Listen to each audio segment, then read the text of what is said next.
తిరుపతి శ్రీ కోదండరామస్వామి వారి ఆలయ వార్షిక బ్రహ్మోత్సవాల్లో భాగంగా 8వ రోజు గురువారం ఉదయం స్వామివారి రథోత్సవం అంగరంగ వైభవంగా జరిగిన అనంతరం స్నపన తిరుమంజనం శాస్త్రోక్తంగా నిర్వహించారు. గురువారం మధ్యాహ్నం 3 గంటల నుండి సాయంత్రం 4 గంటల వరకు అర్చకులు తిరుమంజనం ఆస్థానం నిర్వహించారు.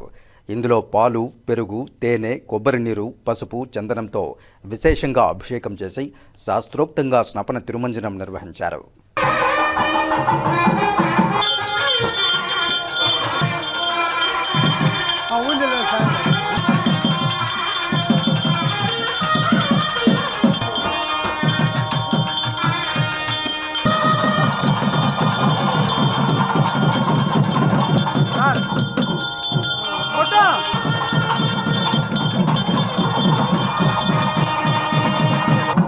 కాగా శ్రీ కోదండరామస్వామి వారి బ్రహ్మోత్సవాల్లో భాగంగా శుక్రవారం ఉదయం 9 గంటల నుండి 10:30 గంటల వరకు కపిలతీర్థంలో చక్రస్నానం వైభవంగా జరగనుంది.